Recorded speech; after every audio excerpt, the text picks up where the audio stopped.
What we've been living through is the greatest disruption of all time during COVID. Nothing else even comes close.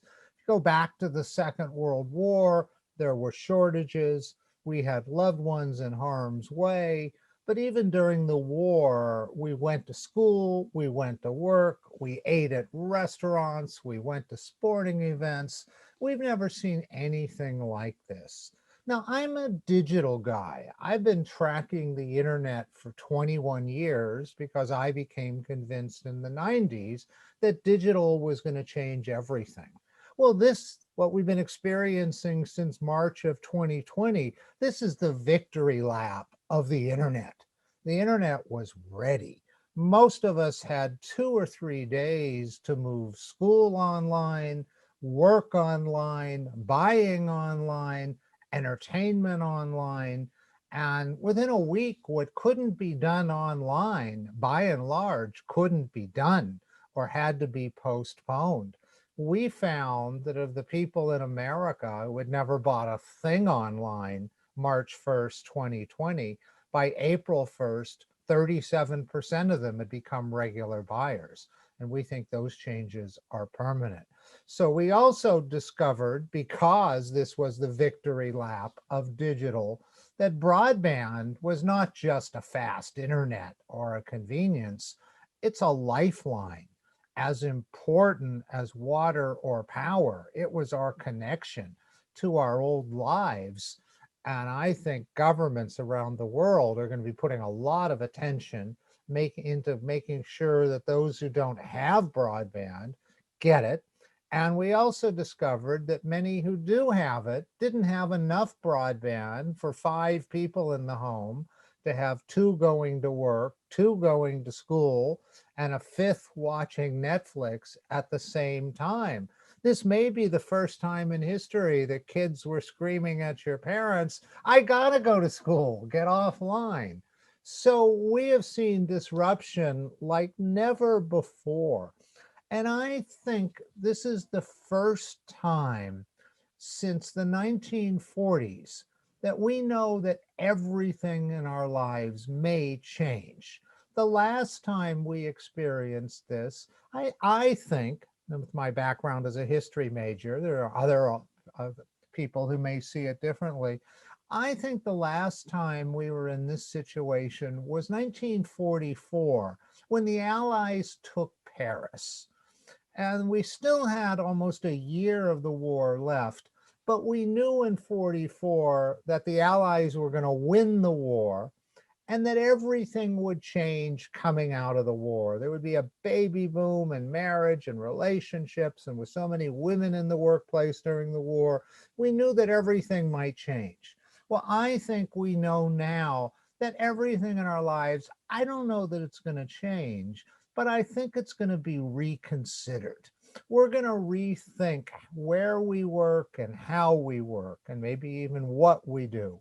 We're going to rethink where we live, and do we want to be in cities, and do we want to use public transportation or private transportation? How we're going to buy, we going to go back to movie theaters? Will we travel? In America, people have been buying, and it's probably true in the UK, I know it's true in Australia, recreational vehicle sales are through the roof. People want their own moving hotels because they don't want to stay in hotels with other people. And they're going to places like national parks and wilderness. Now, I have friends who say in a year, you'll be able to make the world's best deal on an RV. But it may take us a couple years before we want to get back on crowded airplanes and go to New York and London and Hong Kong. We'll see. So to understand this, and I don't want to do a pitch here, but we're launching a project. We think it's going to take 5 years to see which changes are temporary and which changes are permanent. I think, for example, on temporary, we're going to go back to school as soon as possible. Students will be in front of teachers. I think some things will take a couple of years, going back to crowded movie theaters, traveling, and we think some of the changes are permanent. The buying behavior that moved to online, we think is permanent. some people working from home some percentage of the time, enough to affect commercial real estate, we think is permanent. So we're going to track over the next 5 years across 7 areas to see what changes are temporary and what are permanent. But of course, during this whole period, some of the things we discovered during COVID were accelerations of old trends. Buying online, we've seen since 2000 that online has been taking an increasing piece of overall commerce. That's just being accelerated. We've seen that working from home a little bit, largely employers were suspicious of working from home. There was some of it depending on the situation, but most employers felt that unless the work occurred in front of them, it didn't really occur. That working from home on a Friday just meant you want to take a 3-day weekend. And I think we've learned that that trend has now been heavily accelerated to the point that some employers will even encourage it because of the ability to cut costs and make some employees happier. I think, for example, the new norm is going to be everybody comes into the office Thursday morning, for example. So you get the benefits of seeing and being around. And then employees self-select maybe 2 other days a week on their own choice. And then the other part of the time is working from home. So I think those changes are permanent. Those trends are accelerated. The tech companies, they were the ones who were perfectly positioned for the victory lap of the internet. That's why we've seen growth in Amazon and Google and Facebook and Apple, and the new growth of Zoom, which in a matter of weeks went from a company no one had ever used and few had heard of to a verb. There have only been, I can only think of 3 companies that actually their names have become verbs.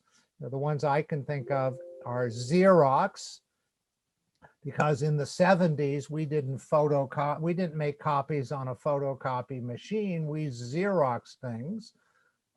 Uber, most of us, regardless of whether we're using Uber or not, we Uber home. And the best example, Ross, is if I want to know a little bit about you, I don't look you up on a search engine, I Google you. Well, now we Zoom. And Zooming is one of our biggest activities, at least during the daytime. So the tech companies have been perfectly positioned. Amazon, and these numbers boggle the mind, between March and October, Amazon saw revenue growth of 40%. Now, that's not extraordinary for a new company or a $5 million company, but Amazon built 40% off of $1 trillion. We've never, you can't, $1 trillion companies can't grow 40% except tech companies during a pandemic. And incidentally, I just wrote a piece. Amazon's just getting started. The industries they dominate, e-commerce, they're only in about 16 countries. There's lots of runway to grow. Amazon Cloud Services, web services, their most profitable business, only about 20% of the biggest companies in the world are on the cloud at the moment. And Amazon's just getting started in all the other industries, entertainment, healthcare, banking. So Amazon could end up, unless the government breaks it up or the European Union breaks it up, Amazon could be on a path to being a $20 trillion company at some point. So we think over the next couple of years, artificial intelligence has been sort of lurking in the background. I've written pieces worried about the future of employment. Elon Musk calls it Elon Musk, who I greatly respect, but not for this quote, says it's the most dangerous threat facing mankind, even more than nuclear war. But AI clearly is moving more central to our lives, Driverless cars are starting to happen now. We can look for wide scale deployment in the next couple of years. We're seeing the first robot housekeepers begin to show themselves. So to those, there was somebody at the patent office, I think his name has been lost to history, the American Patent Office, who said in the 1890s that, we don't need the patent office anymore. Everything that can be invented has been invented. Well, he was off by a little bit. And in 2021, I mean, I think we are really at phase one of the digital and technological revolution. And I think it's got, the only sad thing about doing what I do, which is looking at the future, trying to figure out what's real and what's fantasy or science fiction. The only sad part of that is I'm not going to be around to see it all. But if I were born today in 2021, I still wouldn't be around to see it all. So that's true of all of us. But this is really, to summarize, we've never been in a period where we sort of halted much of our lives. The digital part went on. And now, as we emerge, we're going to rethink everything in our lives, and we'll see which rethinking leads to change. People say they want to be more spiritual, they want to spend more time with friends, they care less about possessions. Is that something that will disappear in a month, or has something fundamentally changed? My father grew up in the Depression, and 50 years later, when he was a successful businessman, he still carried the baggage of the Depression. He couldn't waste money. He saved enormously. He never understood. He was supportive to me, but he could never understand giving up a job because it wasn't fulfilling. That wasn't what jobs were supposed to be. Jobs were how you made the money to take care of your family. So either we're going to see some people just forget this thing ever happened in a couple of months, and some of us may carry it with us the rest of our lives. But there are going to be extraordinary opportunities and lots of change in our life.